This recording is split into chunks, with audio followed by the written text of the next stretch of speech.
Says I'm live. Hi there, and welcome to this day in history for March 5th. Let me just move this around a tiny bit. All righty, get my material up in front of me. All righty, hi there, and welcome to this day in history for March 5th.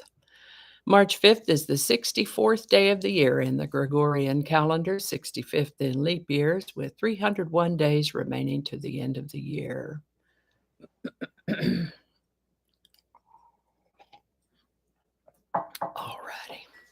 Today's word is troika.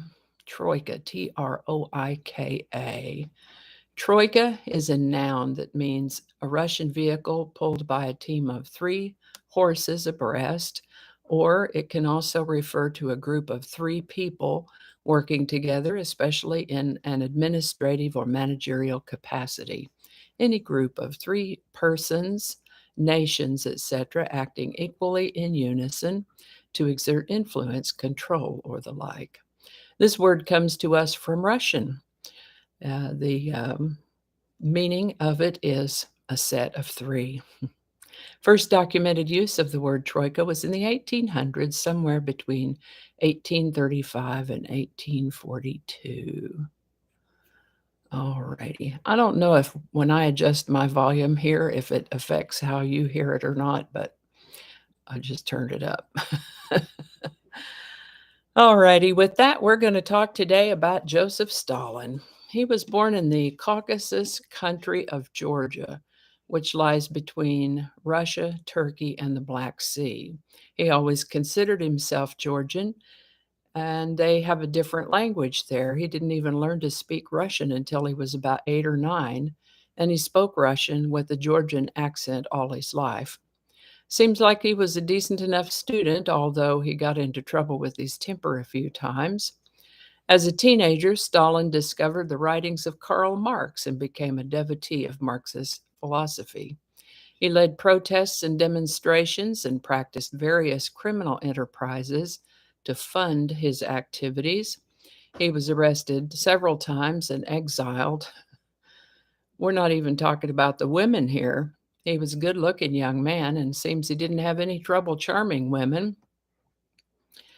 Joseph Stalin was a driving force behind the creation of Pravda, which eventually came to be the official newspaper of the Communist Party of the Soviet Union.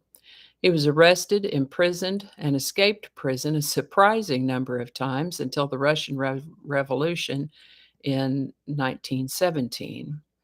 In October of that year, Stalin declared himself chairman of a new government, a Council of People's Commissars, and then, having been violent in subversive activities as a youth himself, now that he was in charge, he planned state violence and shut down hostile newspapers.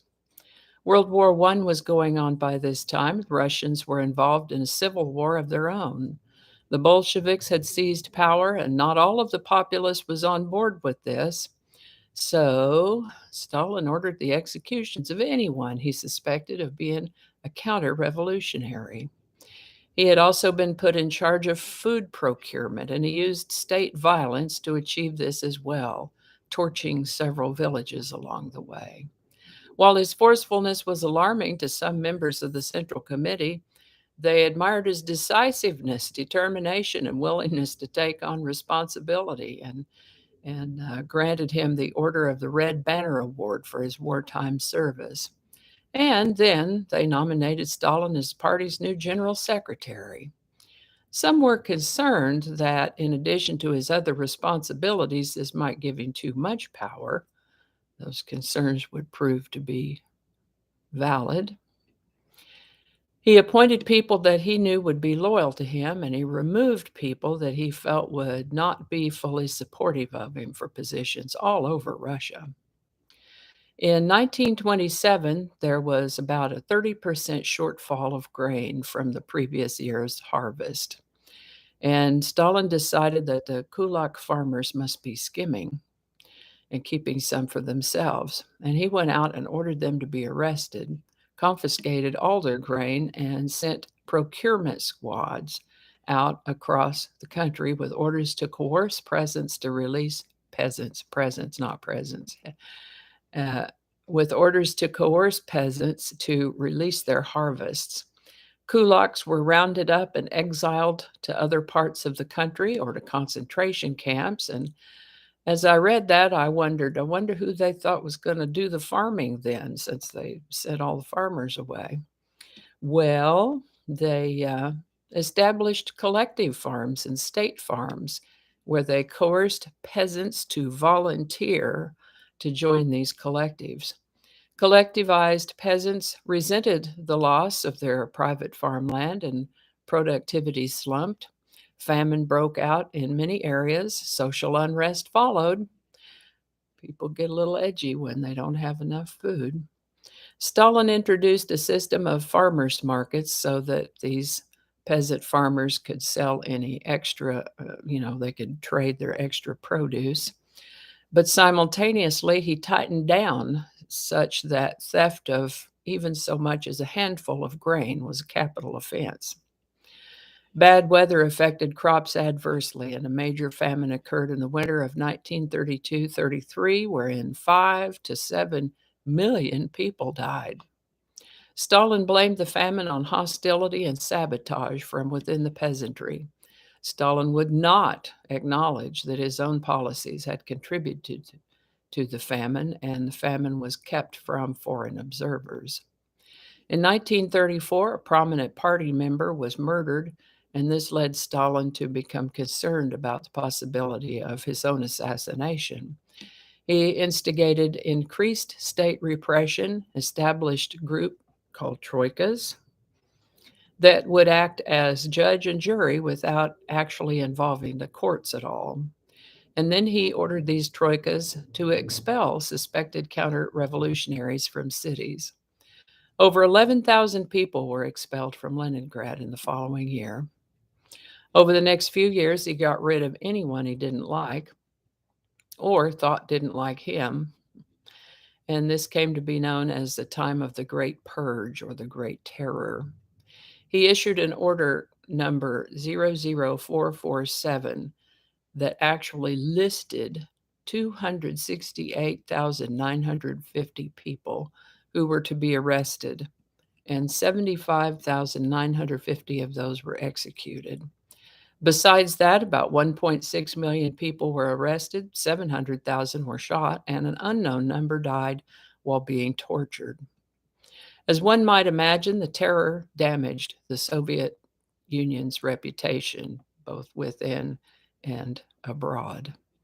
As the terror wound down, Stalin sought to deflect responsibility. Of course he did, blaming the former head of the NKVD. The NKVD was the precursor to the KGB. But make no mistake, Stalin initiated all the key decisions during the terror.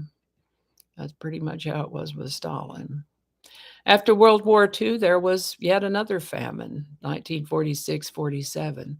There'd been a drought again, resulting in poor harvests and exacerbated again by food procurement policies. Only this time, the state exported whatever food they were able to gather up rather than distributing it to the famine-stricken areas. It's estimated that 1 million to 1.5 million people died from malnutrition or disease as a result of the handling of this event. As the 1950s dawned, Stalin, now in his early 70s, was in poor health. He didn't trust his doctors, though, and when one of the doctors suggested maybe he ought to retire to improve his health, he had that doctor arrested and thrown in prison. Several other doctors were arrested for allegedly plotting to kill senior politicians, and Stalin ordered these doctors to be tortured in order to ensure confessions. On March 1st, 1953, Stalin was found semi-conscious on his bedroom floor. He'd had a cerebral hemorrhage, a stroke. They picked him up and moved him to a couch where they attended to him as well as they were able to, and on March 5th, 1953, Joseph Stalin died. Some conjectured that perhaps he had been murdered, but for crying out loud, he was 72 and in poor health. He had a stroke. It is of interest to note that he was so possessive of his position that he had not appointed a successor nor a framework in which the transfer of power could take place. Those left behind restored the system of collective leadership and introduced measures to prevent any one member of attaining autocratic domination again. Reformers to the Soviet Union, or reforms, not reformers. Reforms to the Soviet Union were immediately implemented. Economic reforms scaled back the mass construction projects and placed more emphasis on building houses and eased taxation to the peasantry to stimulate production. The new leaders sought better relations with other countries, and the imprisoned doctors I just mentioned were released, and anti Semitic purges ceased. People who had been imprisoned for non political crimes were granted amnesty, and torture was banned in the month following Stalin's death. So that's Joseph Stalin. He was not a nice guy. He caused his country a lot of harm, and that's all I have for you today. It turned out to be more than I thought it would be, so thank you so much for watching, and I guess that's all for now. Now let's look for the thank you very much button. Have a beautiful day. See you tomorrow.